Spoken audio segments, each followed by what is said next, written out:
नमस्कार दोस्तों, news for life के विशेष कार्यक्रम द रिपोर्टर में मैं आसिफ अली आपका स्वागत करता हूं। दोस्तों, आज जिस सच्ची घटना से हम आपको रूबरू कराने जा रहे हैं, उस घटना ने न सिर्फ मानवता को शर्मसार किया बल्कि आम जनमानस को भी यह सोचने पर मजबूर कर दिया, क्या कोई इतना क्रूर भी हो सकता है।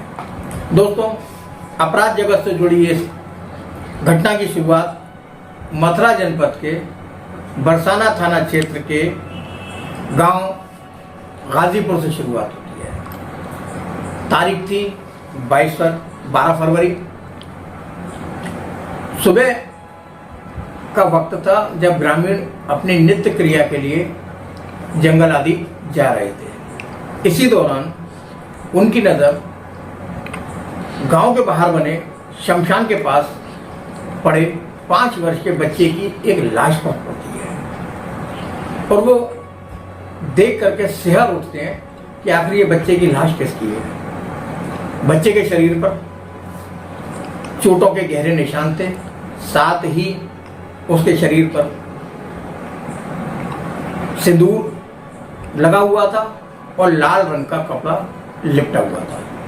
बच्चे की उम्र लगभग 5 वर्ष रही होगी, लेकिन इस छोटी सी उम्र में जितनी क्रूरता उसके शरीर पर देखने को मिल रही थी, उससे ग्रामीण हतप्रभ थे। खैर, धीरे धीरे ग्रामीणों की भीड़ लगी, पुलिस को भी सूचना मिली और बरसाना पुलिस भी वहां मौके पर पहुंच गई। लोग अभी इस बारे में चर्चा कर ही रहे थे, तभी गांव के कुछ लोग वहां पहुंचे और उन्होंने पुलिस के साथ मिलकर के जब शव का बारीकी के साथ निरीक्षण किया तो ये बात प्रथम दृष्टया खुल के सामने आई कि हो न हो इस बच्चे को तंत्र मंत्र की क्रिया के लिए इस विभत्स तरीके से मारा गया है। खैर, पुलिस ने घटनास्थल का निरीक्षण किया। निरीक्षण करने के बाद पुलिस ने अपनी तहकीकात शुरू की। तहकीकात शुरू की, कुछ ही देर में बच्चे की पहचान भी हो गई।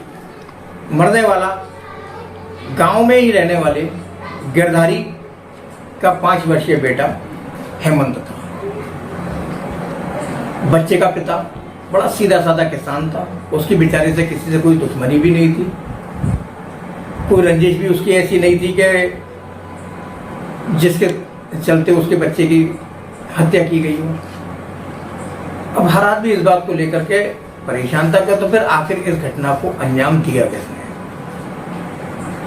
और साथ ही इस बात को लेकर भी लोग परेशान थे कि इतनी बीभत्स तरीके से उसको मारा गया था कि लोगों से उसके शव को देखा नहीं जा रहा था। बच्चे के शरीर पर जगह जगह चोटों के निशान थे जो साफ देखने को मिल रहे थे।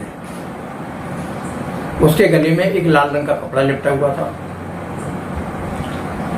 पुलिस ने अब मान लिया कि बच्चे की हत्या हो ना हो तंत्र मंत्र के लिए की गई है। अब सवाल यह पैदा हो रहा था कि इस भयानक कृत्य को आखिर अंजाम किसने दिया। पुलिस हत्या की इस गुत्थी को सुलझाने में जुट जाती है। पुलिस दोनों ही एंगल से इस घटना की जांच कर रही थी, हत्या साथ ही तंत्र मंत्र के एंगल, इन दोनों एंगल को लेकर के पुलिस जांच कर रही थी। पुलिस ने अपने मुखबिरों का जाल बिछा दिया ये पता लगाने के लिए कि आखिर ये घटना किसने की है। साथ ही पुलिस इस बात पे भी पता लगाने लगी कि गांव या उसके आसपास ऐसा कौन सा व्यक्ति है जो तंत्र मंत्र की क्रिया करता रहता है या उसमें लिप्त रहता है। तभी पुलिस को सूचना मिली कि गांव में रहने वाला एक ऐसा परिवार है जो तांत्रिक क्रियाओं में बहुत ही रुचि रखता है और कई तांत्रिकों का उस घर में आना जाना है। पुलिस इसी को आधार मान के उस घर पर दबिश देती है, लेकिन वहाँ पहुंचने पे पुलिस को पता चलता है कि वो तो बहुत दिन से नहीं है, रह ही नहीं रहे हैं। अब पुलिस का शक गहरा जाता है।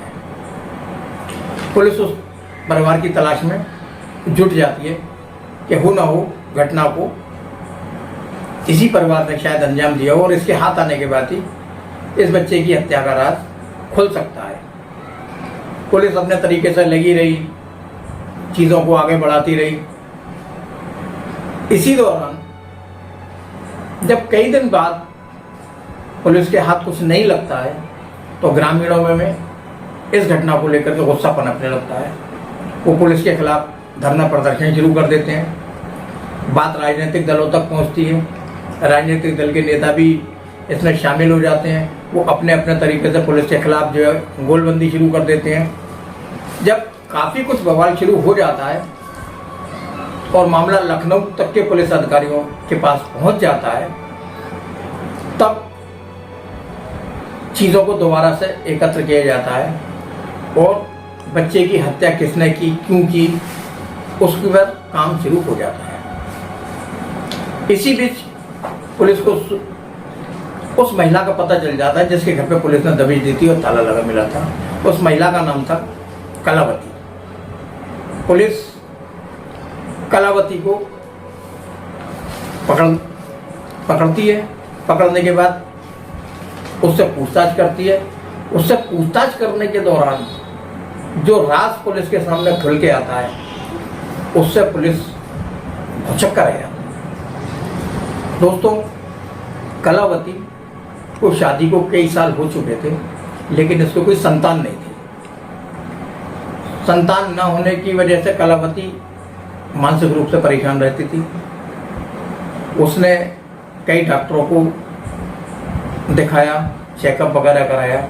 लास्ट में डॉक्टरों ने हाथ खड़े कर दिए और ये बताया कि तुम माँ नहीं बन सकती। इसी दौरान कलावती की मुलाकात गांव के नज़दीक बने शमशान पर रहने वाले एक तांत्रिक से होती है और जिसका नाम रंगनाथ दास था। कलावती अपनी पीड़ा रंगनाथ दास को बताती है और उससे कहती है कि बाबा मैं बहुत परेशान हूँ। ससुराल वाले भी ताने देते हैं और गांव वाले भी अब तो ताने देने लगे हैं, मेरी कैसे औलाद होगी। खैर, तांत्रिक उसे भरोसा दिलाता है कि तंत्र मंत्र की शक्ति में बहुत ताकत है और तुम मां बन सकती हो। साथ ही वो अपनी एक खौफनाक साजिश उस कलावती को बताता है। कलावती को भी हर चंद इस प्रयास में थी कि वो कैसे भी मां बन जाए और उसकी गोद हरी हो जाए। तांत्रिक ने उसे बताता है कि अगर तुझे अपनी लिए औलाद चाहिए तो तुझे एक मासूम बच्चे की बलि देनी पड़ेगी। एक दफे को तो कलावती घबराती है, लेकिन दूसरी तरफ उसके दिल में लालच आता है कि अगर किसी की जान जाने के बाद मेरे लिए कोई औलाद मिल जाती है तो इससे मेरा भारत गलत क्या है। वो ऐसे बच्चे की तलाश में लग जाती है जिसकी की बलि दी जा सके। और इसी दौरान कलावती की नज़र गांव में ही रहने वाले गिरधारी के 5 वर्षीय पुत्र हेमंत पर पड़ती है। कलावती उसको अपने पास बुलाती है। ये तारीख होती है 11 फरवरी की। कलावती किसी तरह से बच्चे को अपने घर में बुला करके उसे एक कमरे में बंद कर देती है। उसकी कोई सेवा पूजा करती है, आदर सत्कार करती है। बच्चे को वो लेती है और फिर रात होने का इंतज़ार करती है कि रात जैसी हो जाएगी तो वो इस बच्चे को लेकर तांत्रिक के पास जाएगी और फिर अपनी संतान होने के लिए तंत्र मंत्र की क्रिया कराएगी। रात को ले आकर जब रात गहरा जाती है तो कलावती उस बच्चे हेमंत को और अपने साथी बीरबल को लेकर के शमशान पहुंच जाती है। शमशान में तांत्रिक ने पहले ही सारी तैयारी की हुई थी। वो उस बच्चे को बैठाता है और तंत्र मंत्र की क्रियाएं शुरू कर देता है। इसी बीच बच्चे को यातनाएं दी जाती हैं। बच्चा चीखता है, चिल्लाता है, लेकिन शमशान, रात का सन्नाटा, कोई उसकी मदद के लिए नहीं आता है। और तांत्रिक की यातनाओं से इतनी हो जाती है कि बच्चा उसे झेल नहीं पाता और वो दम तोड़ देता है। बच्चे के मरने के बाद ये सब लोग घबरा जाते हैं और उसकी लाश को वहीं शमशान पर छोड़कर चले जाते हैं। अब सुबह बच्चे की लाश मिलती है, गांव वाले इकट्ठे होते हैं, पहुंचते हैं, करते हैं। कलावती ने जिस समय पुलिस को ये कहानी सुनाई तो एक दफे को तो पुलिस की भी आंखों में आंसू आ गए कि शायद कोई महिला इतनी क्रूर कैसे हो सकती है। पुलिस कलावती, तांत्रिक और बीरबल के खिलाफ एक मजबूत केस तैयार करती है।